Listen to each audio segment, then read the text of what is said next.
പൊതുവെയുള്ള ഒരു മിസ്കൺസെപ്ഷൻ എന്ന് പറഞ്ഞാൽ ഇതാണ്, ആക്സിലറേഷൻ നെഗറ്റീവ് ആകുക എന്ന് പറഞ്ഞാൽ ആ ഒബ്ജക്റ്റ് സ്ലോ ആകുക എന്നാണ്. അതേപോലെ തന്നെ ആക്സിലറേഷൻ പോസിറ്റീവ് ആകുക എന്ന് പറഞ്ഞാൽ ഒബ്ജക്റ്റ് ഫാസ്റ്റർ ആകുക എന്നാണ്. കംപ്ലീറ്റ്ലി റോങ് ആണ്. ഒരു പർട്ടിക്കുലർ കേസ് ആലോചിക്കുക. സപ്പോസ് ഒരു ഒബ്ജക്റ്റിന്റെ വെലോസിറ്റി നെഗറ്റീവ് ആണെന്ന് വെച്ചോ. ഒരു ഒബ്ജക്റ്റിന്റെ വെലോസിറ്റി നെഗറ്റീവ് ആണെന്ന് വെച്ചാൽ ആ ഒബ്ജക്റ്റ് ഈ ഡയറക്ഷനിലാണ് പോകുന്നത്. സപ്പോസ് അതിന്റെ വെലോസിറ്റി -8 ആണ് ആൻഡ് അതിന്റെ ആക്സിലറേഷൻ -2 ആണെന്ന് വെച്ചു.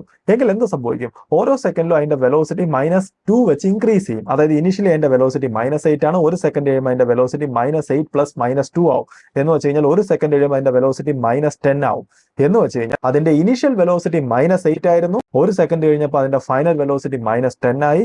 എന്ന് വെച്ചാൽ അതിന്റെ വെലോസിറ്റിയുടെ മാഗ്നിറ്റ്യൂഡ് ഇൻക്രീസ് ചെയ്തു. അതായത് ആക്സിലറേഷൻ നെഗറ്റീവ് ആയപ്പോഴും ഒരു ഒബ്ജക്റ്റിന്റെ വെലോസിറ്റി കൂടി, അതായത് സ്പീഡ് കൂടി. അതായത് നെഗറ്റീവ് ആക്സിലറേഷൻ ഒരിക്കലും ഇൻഡിക്കേറ്റ് ചെയ്യുന്നത് ആ ഒബ്ജക്റ്റിന്റെ സ്പീഡ് കുറയുക എന്നല്ല. എപ്പോഴും മനസ്സിലാക്കേണ്ടത് വെലോസിറ്റിയുടെ അതേ ഡയറക്ഷനിലാണ് ആക്സിലറേഷൻ എങ്കിൽ അത് സ്പീഡിനെ ഇൻക്രീസ് ചെയ്യിപ്പിക്കും. വെലോസിറ്റിയുടെ ഓപ്പോസിറ്റ് ഡയറക്ഷനാണ് ആക്സിലറേഷൻ എങ്കിൽ അത് സ്പീഡിനെ ഡിക്രീസ് ചെയ്യിപ്പിക്കും. അതാണ് റിട്ടാർഡേഷൻ. അതായത് വെലോസിറ്റി നെഗറ്റീവ് ആകുമ്പോൾ ആക്സിലറേഷൻ പോസിറ്റീവ് ആയാൽ അതിന്റെ അർത്ഥം അത് റിട്ടാർഡേഷൻ ആണെന്നാണ്.